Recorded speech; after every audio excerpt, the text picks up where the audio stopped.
They didn't just break my bridge, they shattered 25 years of my life. I stood there, boots sinking in the muddy bank, watching as HOA contractors swung hammers into the same hand-carved stones my late wife and I had laid with our bare hands. Each strike echoed across the valley like a gunshot. And leading the charge, HOA President Linda Parker, clipboard in hand, sunglasses gleaming, yelling something about community standards. Funny thing is, I'm not even a member of their damn HOA. That stone bridge wasn't just a crossing, it was my memory, my boundary, and my peace. But that morning, as the last arch cracked and fell into the creek, I realized something. If they wanted to teach me a lesson, they had just enrolled themselves in a course they wouldn't survive. Before we dive into what happened next, tell me where you're watching from. Drop your location and local time in the comments. And if you love seeing HOA arrogance meet cold hard justice, make sure to subscribe, because this story only gets better from here. I've always believed that bridges tell stories, not the kind you read in books, but the kind that live in silence. Each stone, each curve, each mark of weathering carries a memory. And mine, it carried the memory of a lifetime. I built that stone bridge 25 years ago with my wife Eleanor. She was an artist, the kind who could see beauty in broken things. Back then, this land was nothing but a rough stretch of pasture along a quiet creek. We had no neighbors, no HOA, no rules, and no noise but the river's song. We mixed mortar ourselves, carried limestone blocks from the nearby quarry, and built the arch by hand. It wasn't perfect, but it was ours. Every morning, Eleanor would cross that bridge with her coffee, sit by the sycamore, and sketch the reflection of the stones on the water. That bridge wasn't just a structure, it was her favorite canvas. When she passed, I promised I'd never change a thing. I kept that promise for 20 years. 5 years ago, a developer bought the land across the creek, flat empty and ideal for a new gated community. I didn't think much of it at first. Progress comes, people move, and life continues. Then came the signs, Creekside Meadows, luxury living. Within a year, they paved everything, installed fences, and formed what they proudly called the Creekside HOA. I wasn't invited, and I didn't want to be. My property sat clearly outside their boundary line. The creek itself was the edge. My bridge connected to my own private gravel road that led to the county highway. No access to their side, no shared property, no obligation. But that didn't matter to Linda Parker. Linda was the new HOA president, early 50s, perfectly styled hair, always in pastel suits, like she was auditioning for a daytime courtroom show. She had a talent for control and a hunger for power. People said she'd moved from California after restructuring another HOA there, which, in plain English, meant she made everyone miserable until they sold their homes. The first time she visited, I was patching the lower edge of the bridge, replacing a cracked stone after a heavy storm. She arrived unannounced, holding a clipboard, and smiled that kind of smile that hides knives. "Mr. Harris, I presume," she said. "I'm the president of the Creekside Homeowners Association. We've received several concerns about this structure." "Structure?" I asked, looking up from my tools. "You mean my bridge?" "Well," she continued, "it's visible from the community walking trail, and a few residents have mentioned that it doesn't match the neighborhood's aesthetic. The stones look well rustic, maybe unsafe." I wiped my hands on my jeans and laughed softly. "Ma'am, this bridge has stood longer than your walking trail has existed, and it's on my land. So I'm afraid the HOA's aesthetic doesn't apply here." Her smile didn't falter, but her eyes narrowed just a fraction. "You'll find that community standards extend beyond mere borders, Mr. Harris. This area affects property values. Then maybe you should tell your property values to stay on your side of the creek," I said. That was our first meeting. After that, the letters started. At first, they were polite reminders. Friendly notice, bridge may be in violation of community safety codes. Then they escalated to second notice, remove unauthorized construction. Each one carried the same letterhead stamped with that smug gold HOA seal, like some mini government of tyranny. I ignored them. I'd built bridges that carried trucks heavier than their egos, and mine had county permits to prove it. But Linda didn't like to be ignored. Soon I noticed unfamiliar cars stopping by the edge of the road. Men in neon vests with measuring tools snapping photos, marking orange lines on the grass near my property markers. One of them even had a drone hovering above my bridge. I walked out, raised my hand, and yelled, "What do you think you're doing?" One of them turned, startled. "Survey work, sir. HOA expansion plans." "Expansion? You're on my land." He frowned, checked his clipboard, then pointed to a printed map. "According to this, the creek's public. The bridge falls under community easement." I took that paper and looked at it. It was an old developer's plat map from before the property was subdivided. outdated by decades. I could spot the error instantly. They had drawn the creek line about 30 feet too far north, right through my property. "You're trespassing," I said, handing it back. "And you can tell your boss this. If they touch one pebble of that bridge, they'll regret it." That evening, I drove to the county recorder's office and pulled every record tied to my land. I left with a folder, an inch-thick title deed, survey maps, tax boundaries, the original bridge permit signed in 1999. I even got an official certification from the county surveyor, confirming that my land and the bridge were entirely outside any HOA jurisdiction. A week later, I mailed Linda a copy stamped and notarized. I thought that would be the end of it. But people like Linda don't back down, they double down. At the next HOA meeting, which I wasn't supposed to hear about, but one of my kind neighbors told me Linda reportedly stood before her board and said, "That man across the creek thinks he's above the rules. We'll teach him what it means to be a good neighbor." I didn't know it then, but she meant it literally. Over the next month, they started calling the county to file anonymous safety reports. One claimed my bridge was structurally unstable. Another accused me of blocking community access to a public trail. All baseless, all thrown out, but each one took time and paperwork to dismiss. They even sent me a final compliance warning threatening daily fines of $500 if I didn't remove the bridge. I laughed so hard I nearly framed it. But deep down I started to feel uneasy. These weren't just bureaucrats, they were zealots in khakis. And zealots don't quit until they get a reaction. I remember standing on the bridge one quiet evening, sunset glowing orange on the stones. The water moved softly beneath, brushing against the moss-lined arches. For a moment I heard Eleanor's voice in my head, calm, wise, teasing. "Don't let them take it from you, Thomas," she used to say when I complained about city rules. "You built it with love, they can't regulate that." I smiled, whispering back to the air, "We'll see about that." The next morning, an envelope appeared in my mailbox, thick, official-looking.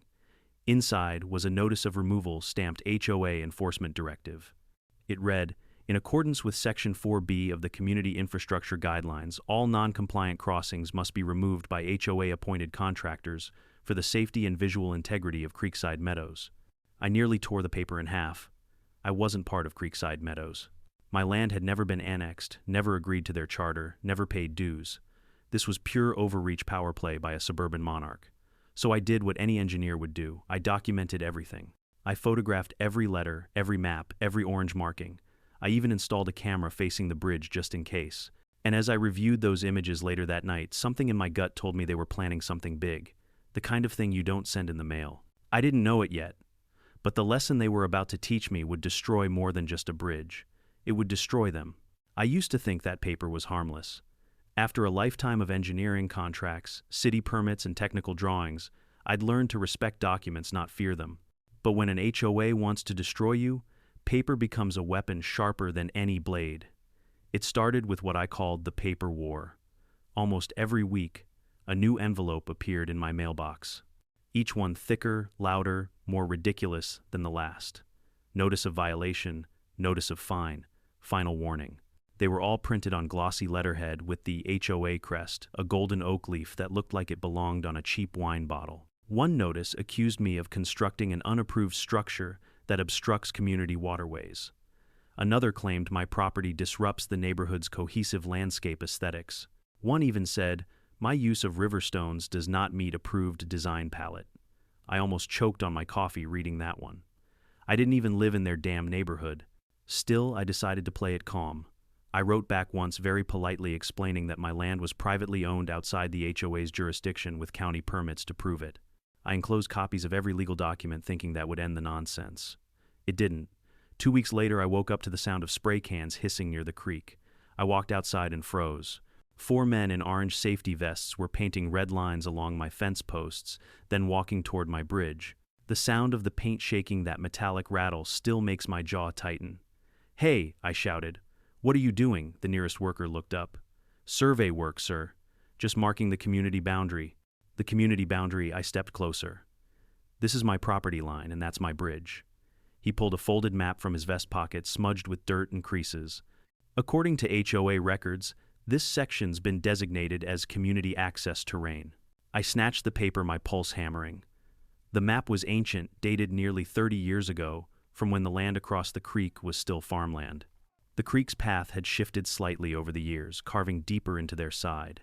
But whoever had drawn this map hadn't updated it since the 1990 seconds, and conveniently their version showed the creek about 20 feet further south, right through the center of my bridge.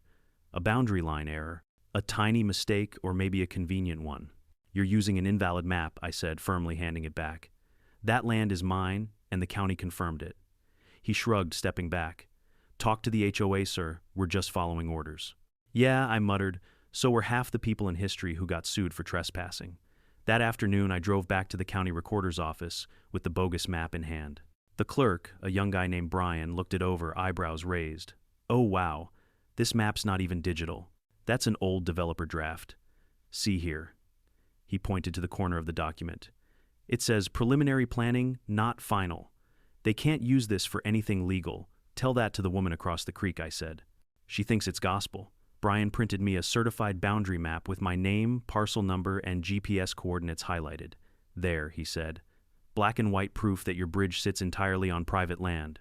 Keep this somewhere safe. Oh, don't worry, I said, folding it carefully. I'm thinking of framing it. For a while, things went quiet. No more letters, no more paint. I almost thought they'd given up. Then came the drone. One afternoon, while I was sanding the railing on the bridge, I heard a faint buzzing overhead. I looked up. A small, black drone hovered above me, camera blinking red. It circled the bridge twice, then zipped toward the HOA side. I waved a wrench at it like some kind of angry scarecrow. You're trespassing too, buddy. That night, the HOA website posted a new article titled Unsafe Private Construction Threatens Community Creek Access.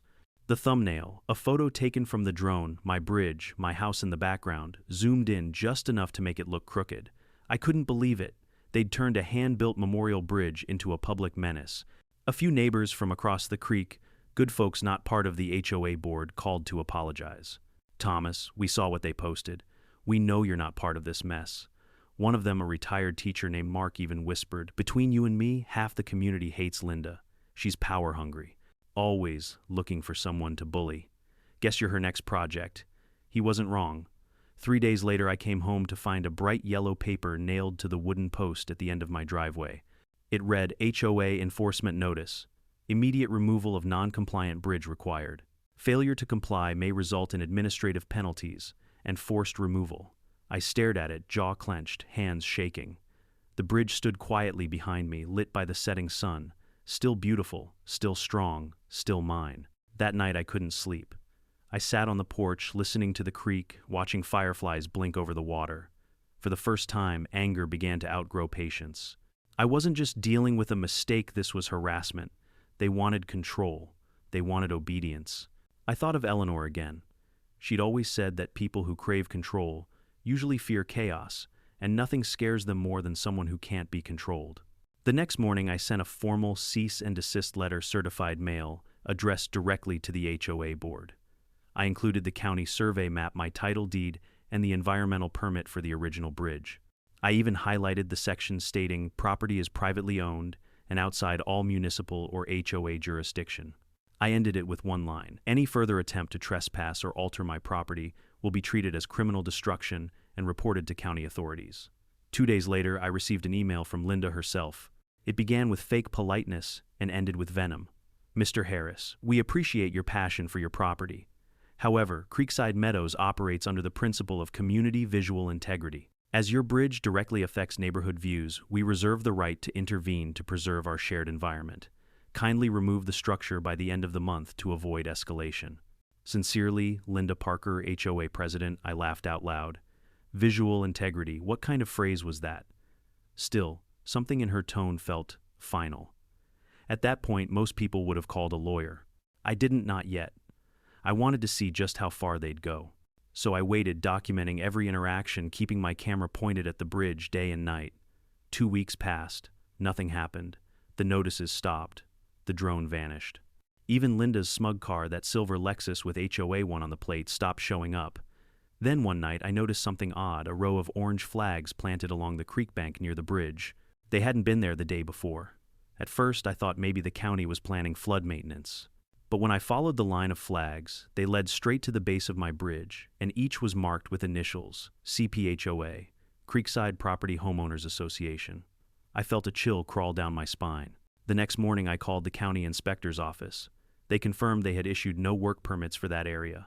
No maintenance, no construction, no demolitions. Which meant whatever was coming next wasn't legal.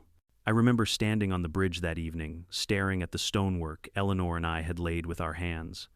I brushed my fingers across the cool surface, tracing the moss-covered cracks. The creek murmured softly, the sky bruised purple with twilight. "I'm not moving it," I whispered. "Not for her, not for anyone." The wind carried that vow across the water into the silence of the oncoming night. I didn't know it then, but that silence wouldn't last long.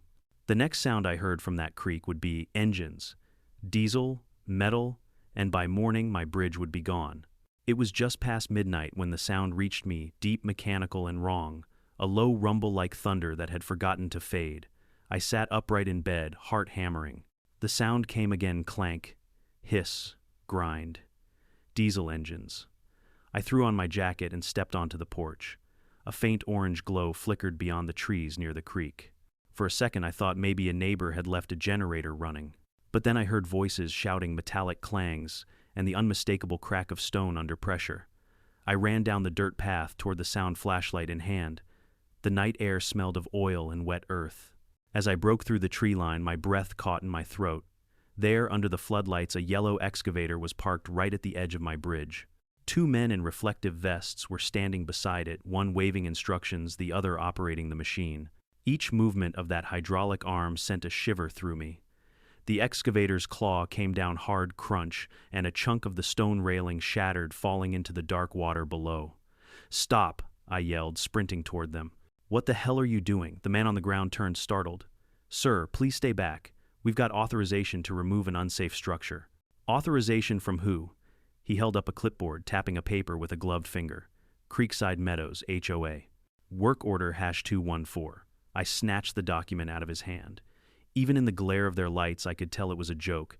An HOA letterhead, no county seal, no permit number, no inspector's signature. Just a cheap forgery printed on fancy paper. "This is illegal," I barked. "This is my bridge, my property. You're trespassing." The operator paused, but the man beside him shrugged. "We were told it's community land.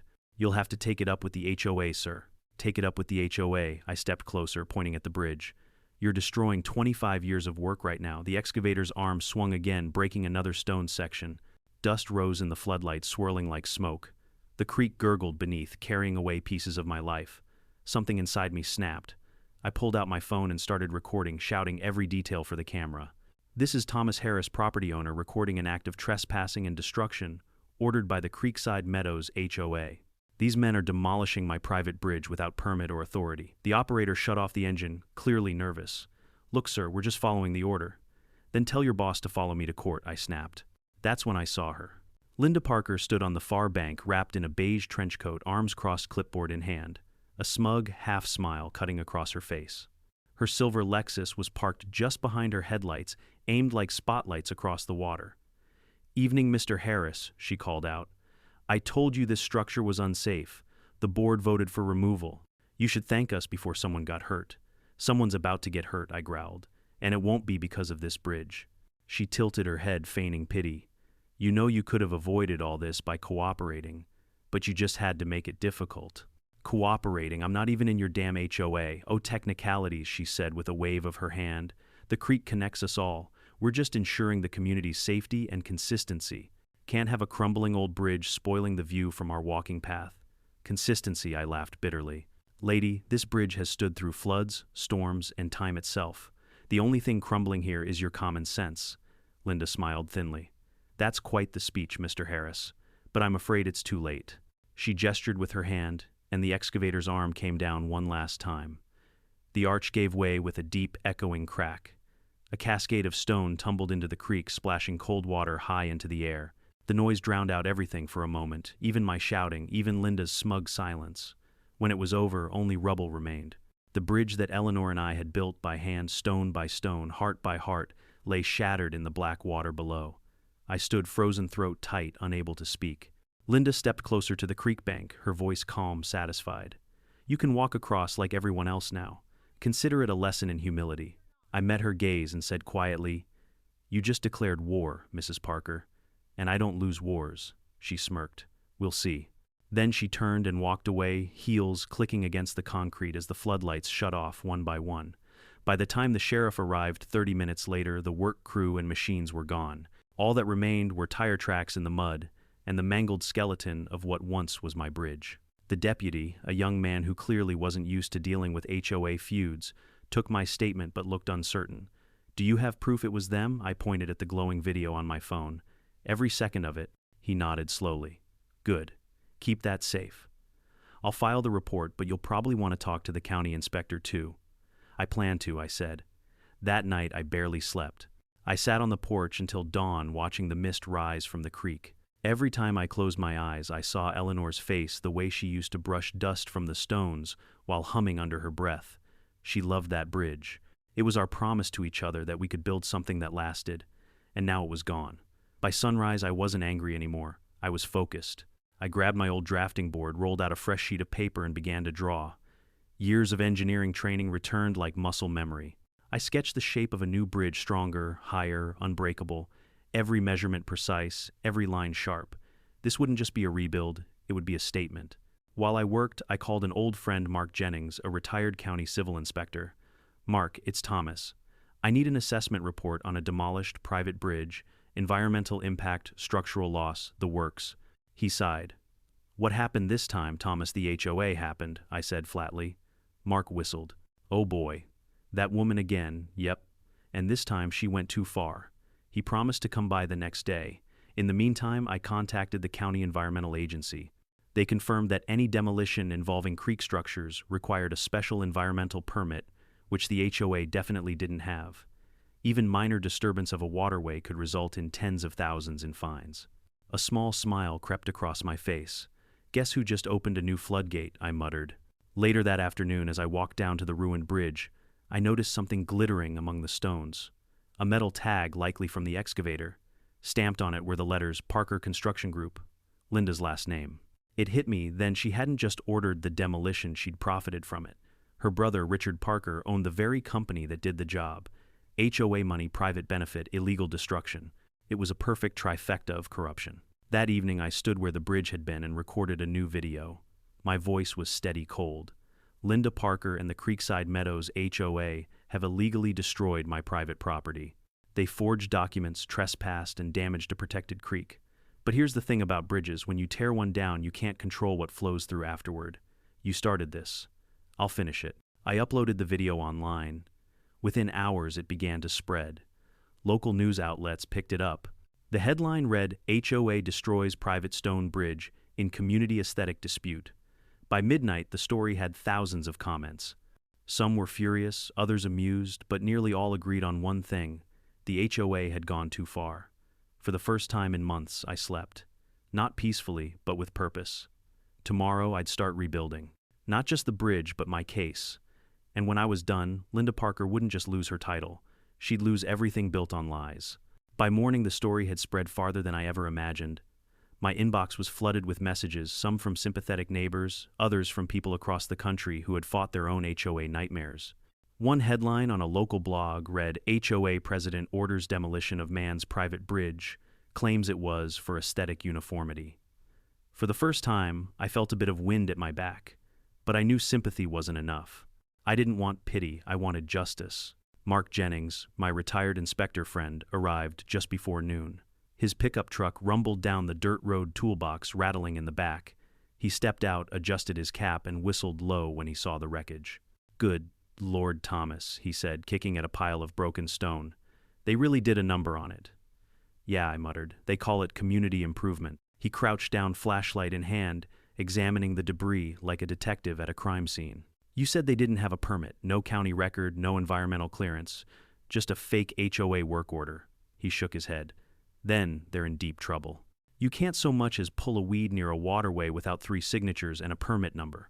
Destroying a bridge, that's an environmental violation, plain and simple." I handed him the tag I'd found, Parker Construction Group. He turned it over, eyes narrowing. "Well, would you look at that? Conflict of interest written all over it." He stood and pulled out his camera, taking detailed shots of the collapsed structure. "You said you built this yourself, right, 25 years ago? Every stone by hand." "I have the original blueprints and county approval." He smiled grimly. "Then you've got them cornered. The only thing stronger than a bridge built by an engineer is an engineer with evidence." While he worked, I started making calls, first to the county zoning department, then to the Environmental Protection Office. Each one confirmed the same thing. There were no permits issued for demolition in my area, none. That meant Linda Parker and her HOA had just committed multiple violations, trespassing, destruction of private property, and illegal disturbance of a protected creek. I printed out every email and report. My kitchen table became a battlefield: blueprints, photographs, survey maps, and letters, all laid out like artillery. When I was done, I had a stack of proof so thick it could stop a bullet. That's when I decided to go for the kill. The next morning, I drove into town, straight to the County Office of Land Records. The clerk, Brian, the same kid who'd helped me before, blinked when he saw me carrying 2 giant binders. "Uh-oh," he said. "You're back." "Back with vengeance?" I said, dropping the binders on the counter with a thud. "I need certified copies of everything you've got on Parcel 214B, including the historic plat maps, waterway boundaries, and all revisions from 1990 onward." He whistled. "That's a lot of paperwork, Mr. Harris." "Good," I said. "Because this time I'm not just defending my bridge, I'm going after theirs." He printed everything. Dozens of pages later, I noticed something strange. On one of the earliest maps, the one the HOA had been using, there was a faint handwritten note at the bottom corner: boundary adjustment, pending county approval. But when I flipped to the following year's map, that adjustment was gone. Rejected. The creek boundary had officially been moved back north, confirming my property line beyond doubt. So why had the HOA acted like the old map was still valid? Then I saw the answer. The HOA's developer, Parker Development LLC. Linda's family again. They weren't just running the HOA, they built it. Her father had been the original developer. Her brother ran the construction firm. Her husband managed the landscaping contracts. It was one big, shiny, nepotistic empire dressed up as community service. And they'd used those old, outdated developer maps to justify stealing land for years. It was bigger than just my bridge. I realized with a cold chill my property wasn't the first they'd tried to claim. I called my neighbor Mark, the retired teacher. He picked up instantly. "Thomas, you won't believe this. I just got an HOA letter claiming part of my backyard encroaches on community space. They want me to move my fence." "Don't move a damn thing," I said. "They're running a scam." I explained what I'd found, and he whistled. "That's criminal. You gonna take it to court?" "Court? Oh, I'll take it further than that." That night, I started compiling a full report. I used every trick I'd learned in my career: clean formatting, chronological order, reference numbers. By dawn, I had a 47-page dossier titled "Unauthorized Demolition and Boundary Misrepresentation, Creekside Meadows HOA." It wasn't just evidence, it was an indictment. I sent digital copies to the county attorney's office, the local news station, and the state environmental agency. Then, just to twist the knife, I sent one to the HOA's official email with the subject line, "For your records," before the records become public. Within an hour, I got a reply, not from Linda, but from her lawyer, Mr. Harris. "The Creekside Meadows HOA strongly denies any wrongdoing. Any claims you make publicly will be considered defamation. We urge you to cease further contact." I laughed out loud. Defamation. You demolished a bridge on camera. Mark, the inspector, came by later that afternoon with his official report. "Here," he said, handing it to me. Filed and notarized. Estimated damage $92,000, not including environmental restoration. "Beautiful," I said. "That'll do." He chuckled. "What's your next move, Patience?" I said. "Let them stew in it for a while." And stew they did. A few days later, I heard through the grapevine that the HOA board was in chaos. Several members were furious that Linda had authorized a demolition without a formal vote. Others were panicking because residents were starting to demand answers about missing funds.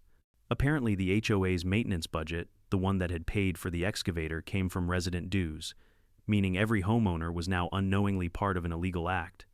The whispers grew louder. One evening, while I was cleaning debris near the creek, a woman approached from the other side, a homeowner from Creekside. Her name was Emily. "Mr. Harris," she said softly, "I'm sorry for what happened. We didn't know she ordered that. She told us it was county mandated." I nodded. "She lies easily, doesn't she?" "She does," Emily said. "She's been running this place like her personal kingdom. But after what she did to your bridge, people are talking. Some want her gone." "Then give them something to talk about," I said, handing her a printed copy of my report. "Page 12. Read it out loud at your next meeting." She took it carefully, like I'd just handed her a live grenade. By the end of that week, local reporters were camping outside the HOA's gates. Questions surround HOA's demolition of private structure, the news anchor said. President Linda Parker declines to comment. Declines to comment, those are the 4 words every guilty person hides behind. And still, I wasn't done. I decided to go one step further. I submitted a civil claim for damages, citing illegal demolition, environmental contamination, and property trespass. The sheriff's report marks assessment, and every video I'd recorded became evidence. The county court accepted the case immediately. When the summons was served to the HOA office, Linda's empire began to crumble. Residents started showing up at her house, demanding to see the books. Someone leaked financial statements online, revealing payments made from HOA funds directly to Parker Construction Group. Within days, the story had gone viral. HOA corruption, nepotism, destruction, and deceit, all tied neatly together with Linda's name on top. The woman who wanted to teach me a lesson was now the subject of a county investigation, a civil lawsuit, and a media firestorm. As I sat on the creek bank that evening, watching the water carry away the last bits of broken stone, I realized the tide had turned. For months, I had been the one defending my bridge. But now they were the ones trying to hold theirs together. And I wasn't done building yet. There's a certain satisfaction in building something the right way, stone by stone, inch by inch. It's slow, deliberate, and permanent. Revenge, as it turns out, works the same way. I'd spent a lifetime designing bridges, but this time I was designing justice. Every piece of evidence, every photograph, every signature was a foundation block. And when it was all in place, I'd build something that even Linda Parker couldn't tear down. But first I wanted to rebuild the bridge itself. The county had officially recognized my demolition claim. They even sent 2 environmental inspectors to verify the damage and the extent of debris left in the creek. Watching them wade through the shallow water with clipboards shaking their heads felt like therapy. Unauthorized heavy equipment access, one muttered. Disturbed sediment, the other added. I smiled to myself.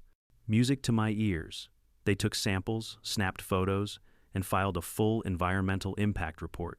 A week later, the HOA received a notice of violation, a $40,000 fine for unpermitted demolition and creek disturbance. The letter didn't come from me this time. It came from the State Environmental Protection Agency. I framed a copy and hung it above my fireplace. Meanwhile, I was already deep into the reconstruction plans. This time, I wasn't rebuilding the same simple arch. I was creating something that would outlast me, a monument to every stubborn man who ever told an HOA to mind its own damn business. The new design was an arched stone bridge with reinforced granite columns, decorative iron railings, and engraved cornerstones reading "Private Property, Built to Last. No HOA access beyond this point." Every word carved in cold, permanent stone. When the construction trucks arrived, the sound of their engines drew half the neighborhood's attention. Some of the HOA residents stopped along the walking trail, whispering, taking photos. A few waved, cautiously supportive. Then around noon, Linda showed up. Her Lexus rolled up just as the crane was lowering the first massive granite slab into place. She stepped out, heels clicking, sunglasses gleaming. "Mr. Harris," she said in that sickly sweet tone she used for public charm. "What is this? You can't just rebuild whatever you like." "The county's still reviewing, already approved," I interrupted, handing her a folded permit, stamped with the county seal. Fully inspected, fully authorized, fully legal. Her eyes flicked over it, and for a moment her smile cracked. "You're mocking this community," she hissed. "No," I said evenly. "I'm reminding it where it ends." Behind her, one of the workers chuckled. Another whispered, "Guess he's showing her how to build it right this time." She spun around and stormed back to her car. The tires screeched as she left. I stood there in the dust and sun watching the new bridge rise. Every block that went up felt like reclaiming a piece of my peace. By the end of the week, the bridge stood finished, stronger, wider, more beautiful than before. The day we completed it, I held a small reopening. Just me, Mark, and a handful of neighbors who'd grown tired of HOA nonsense. We grilled burgers, drank lemonade, and laughed about how Linda must be fuming. As the sun dipped low, its golden light glinting off the iron railings, I felt something like closure. But deep down, I knew the story wasn't over. Not yet. 2 weeks later, I got a letter from the HOA attorney. "Mr. Harris, the Creekside Meadows, HOA, hereby demands removal of signage and alterations that disrupt community harmony. Additionally, continued online defamation will result in legal action." I nearly choked laughing. They had the nerve to call me disruptive. Instead of replying, I printed the letter, walked to the bridge, and nailed it to the stone railing under the sign "Private Property." It looked perfect there, fluttering in the wind, a trophy of their stupidity. That same afternoon, a county officer stopped by to take follow-up photos for the environmental case. Linda apparently had tried to dispute the fine, claiming her demolition had been sanctioned by safety regulations. The officer, a tall man with mirrored sunglasses, smirked. Her argument didn't last long once we pulled the permit logs. She's in deeper than she realizes. How deep, I asked. He pulled out a notepad. Conflict of interest, misuse of HOA funds, unlicensed demolition, environmental damage. That's not a lawsuit anymore, that's a potential criminal referral. I poured him a cup of coffee and said, "You'll have front row seats when it hits court." And court was exactly where we were headed. In the weeks leading up to the trial, the internet had turned Linda into a local celebrity for all the wrong reasons. People loved the story, a retired engineer whose memorial bridge was destroyed by a power-hungry HOA only for him to rebuild it stronger and sue them into oblivion. I even started getting letters from strangers. One from Arizona said, "I watched your story, and I'm building a no HOA sign on my fence tomorrow." Another from Texas read, "Sir, you're my hero. My HOA tried to fine me for my dog's fur color.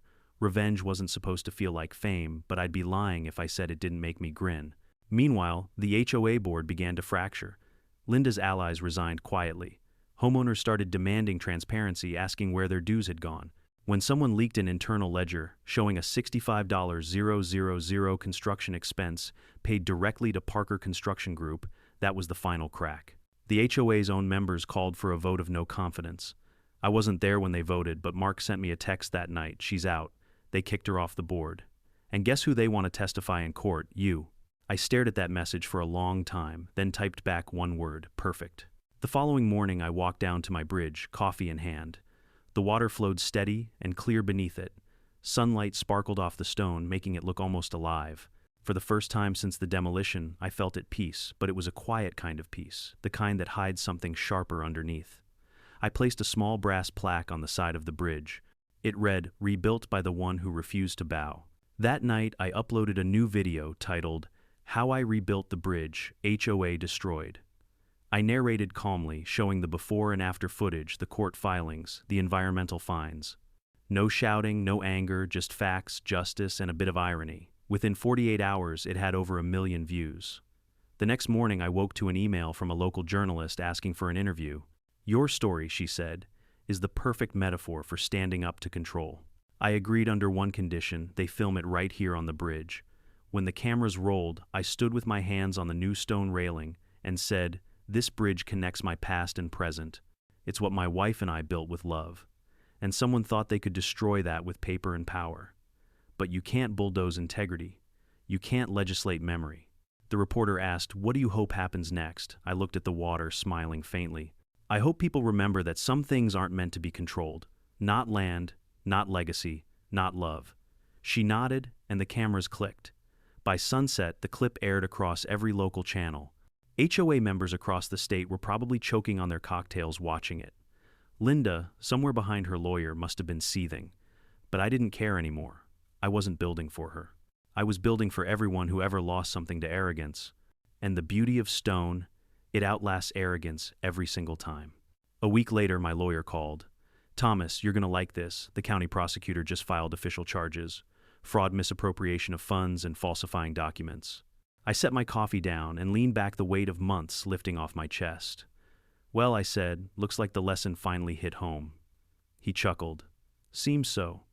They say revenge is best served cold." I smiled, glancing at the flowing creek beneath the bridge. "Maybe, but I prefer it carved in stone."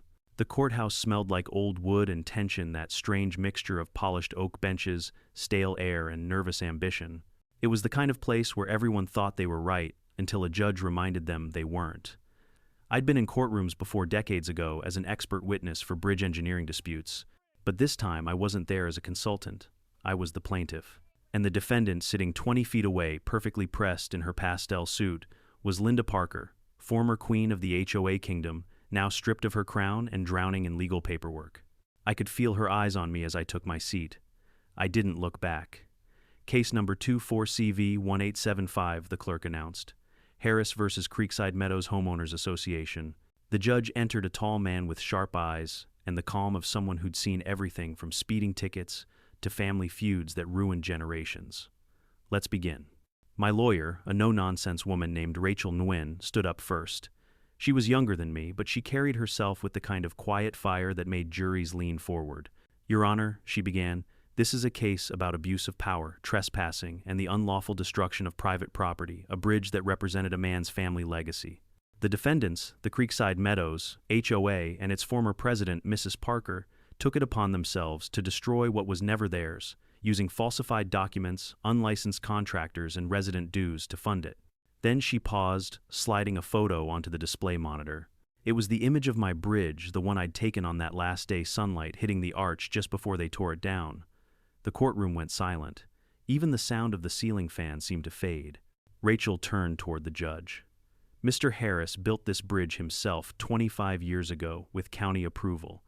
He and his late wife designed it by hand. The defendants destroyed it without a single legal permit. They claimed it was unsafe, but the county found no record of any complaint, no engineering report, no inspection, nothing but arrogance." Linda's lawyer, a corporate type with a too-expensive watch, stood up. "Objection. Emotional appeal."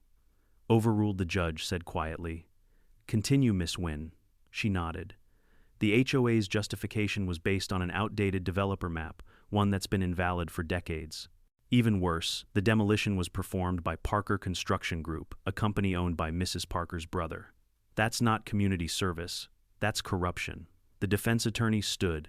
"Your Honor, if I may." "Sit down, Mr. Coleman," the judge interrupted. "You'll have your turn." Then came the evidence. Rachel called my friend Mark, the retired inspector, to the stand. He spoke with the calm authority of a man who'd spent his life enforcing rules fairly. "The demolition was unpermitted, unsafe, and illegal," he said, holding up his report. "No authorization from the county, no environmental clearance, no notice to the property owner." Coleman tried to twist his words. "Mr. Jennings, isn't it true that sometimes old bridges can pose risks to community safety?" Mark smirked. "Sure, but not this one. It was safer than half the roads your HOA pays to maintain. I inspected the remains myself, structurally sound before demolition." The gallery chuckled softly. The judge smiled behind his glasses. Next, Rachel played the video I'd recorded that night. The lights dimmed, and the sound of engines filled the room. There I was on screen shouting over the noise, "This is my property, you're trespassing." The excavator arm slammed down, shattering the stones. Then, clear as day, the camera caught Linda Parker standing on the far bank, clipboard in hand, watching the destruction. When the video ended, Rachel simply said, "Your Honor, this isn't speculation, it's evidence." Linda's lawyer jumped up. "That footage was obtained under emotional duress." My client, the judge, raised a hand. "Mr. Coleman, please stop before you embarrass yourself further." The court recognizes the authenticity of the video. I couldn't help but smile. When Linda finally took the stand, the air in the room changed. She walked slowly, shoulders, stiff face painted with the kind of self-righteous composure that only the guilty seem to master. Rachel wasted no time. "Mrs. Parker, can you explain why Parker Construction Group, your brother's company, was paid over $65,000 from HOA funds for this demolition?" Linda cleared her throat. "The board authorized it." "Do you have meeting minutes showing that authorization?" We didn't take minutes that day. So no record of approval." Silence. Rachel smiled. "One more question. Did you ever obtain a county demolition permit?" Linda hesitated. "We believe the HOA's internal authorization was sufficient." The judge leaned forward. "Mrs. Parker, HOA authorization does not override county law." "Surely as president you knew that." Linda's lips twitched. "I was acting in the community's best interest." Rachel stepped closer. "Whose community, Mrs. Parker? Because the land you destroyed didn't belong to you. It belonged to me." She pointed to me sitting at the plaintiff's table. The moment hung heavy in the air. The judge turned to Linda. "Answer the question directly." Linda's voice trembled. "I may have misunderstood the boundaries." Rachel handed her the certified survey map, the same one I'd used months earlier. "You misunderstood a 30-year-old map because it suited your goals." "That's not confusion. That's convenience." When the testimonies ended, the courtroom felt electric. Even the spectators, reporters, residents, and a few curious HOA members leaned forward waiting for the verdict. The judge adjusted his glasses, flipping through his notes. "I've heard enough." He began slowly, voice calm but deliberate. "The evidence shows beyond a doubt that the Creekside Meadows, HOA, and Mrs. Parker acted outside their jurisdiction, misused funds, and caused unlawful destruction of private property. The court finds in favor of Mr. Harris. A collective gasp swept through the room. The judge continued. The defendants are hereby ordered to compensate Mr. Harris for the full value of the demolished structure, $92,000, plus triple damages for willful misconduct and emotional distress totaling $276,000. Additionally, the HOA will be responsible for all environmental fines imposed by the state. He paused, then added with a faint smile, and, Mrs. Parker, you are personally barred from serving on any homeowners association board in this county again. Ever. Linda's mouth fell open. The sound of camera shutters filled the silence. Reporters scribbled notes like it was Christmas morning. For the first time since this nightmare began, I exhaled. Rachel patted my shoulder. Congratulations, Thomas. That's one hell of a bridge you built in court and out, I chuckled. Couldn't have done it without you. Outside the courthouse, the sunlight felt different, warmer, cleaner, like the air after a storm. A crowd had gathered, neighbors, reporters, even a few ex-HOA members who'd voted Linda out. Someone clapped. Then another. Before long, the whole group was cheering. A reporter thrust a microphone at me. Mr. Harris, what do you have to say to the people watching this story? I smiled, looking straight into the camera. You can tear down stone, but you can't tear down truth. That bridge was built on solid ground, and so was this case. Applause broke out again. I turned and walked toward my truck, the courthouse fading behind me. As I drove home, the radio played a news segment about the case. Words like landmark victory and HOA accountability floated through the speakers. I couldn't help but grin. When I reached the creek, the late afternoon light danced across the new bridge. I parked, got out, and just stood there for a while, hands in my pockets, wind in my hair, the steady sound of water rushing beneath. Across the water, the once busy HOA trail was quiet. The signs they'd installed, community viewing area, shared creek access, had all been taken down. I walked to the center of my bridge, the spot where Eleanor used to sit and sketch. The sunlight caught the engraving on the side, private property, built to last. I ran my fingers over the letters and whispered, "We did it, Ellie." Somewhere between the sound of the water and the whisper of the trees, I could almost hear her laugh again. 2 days later, a county truck arrived to remove the last of the debris from the creek part of the court's order. The officer in charge saluted me before leaving. "Good to see justice built strong, sir," I smiled. "That's the only kind that lasts." That night I uploaded one final video, a slow montage of the trial footage, the rebuilt bridge, and the sunset over the creek. The caption read, "They destroyed my bridge to teach me a lesson." Now, the world knows who really failed the test. By morning, it had 1 million more views. And for the first time in a long time, I slept soundly, not because the fight was over, but because my bridge finally stood where it belonged. On solid ground. They say time heals everything, but I don't think that's true. Time doesn't heal. It just gives you enough distance to see what was worth hurting for. 3 months after the verdict, the creek looked alive again. The county had cleared the debris, regraded the banks, and replanted willows where the old soil had been torn apart. The new bridge, my bridge, stood firm and unshakable, its granite surface gleaming in the afternoon light. Every time I crossed it, I felt the same quiet satisfaction I used to feel walking with Eleanor hand in hand, the stones humming softly under our feet. But this time it meant something different. It wasn't just a passage over water anymore, it was proof.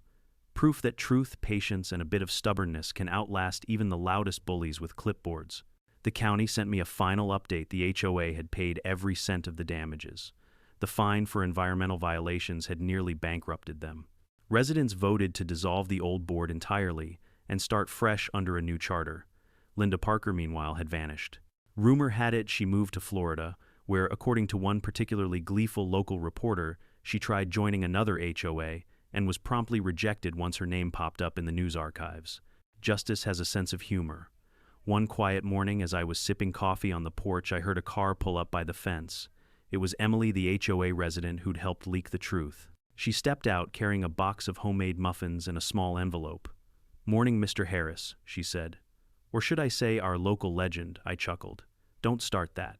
I'm just a stubborn old man who likes his rocks where he left them." She smiled, handing me the envelope. The new board wanted me to deliver this personally. Inside was a letter signed by all the current HOA members. "Dear Mr. Harris, we, the residents of Creekside Meadows, wish to formally apologize for the events that led to the destruction of your bridge. Many of us were unaware of what truly happened until your courage made it clear. You reminded us that leadership without accountability isn't leadership at all. You have our respect and our gratitude. At the bottom, someone had added in pen, if you ever need help maintaining that beautiful bridge, you have neighbors now, not enemies. I folded the letter carefully and set it on the porch railing. For the first time, I actually believed them. A week later, a small crew of volunteers showed up at my gate with shovels and tools. They'd come to clean up the last remnants of rubble that had washed downstream. Most of them were from the same community that had once cheered for Linda's beautification plans. Funny how quickly people change when they learn who the real villain is. One of the men, a quiet guy named Doug, looked around awkwardly. "Mr. Harris, I owe you an apology. I was one of the people who voted to support her demolition plan. She told us it was county approved." I nodded slowly. "And now you know it wasn't." He nodded, kicking at the dirt. "Yeah. My wife said we should have listened to the guy with actual engineering experience." I smiled faintly. Women tend to be right about that sort of thing.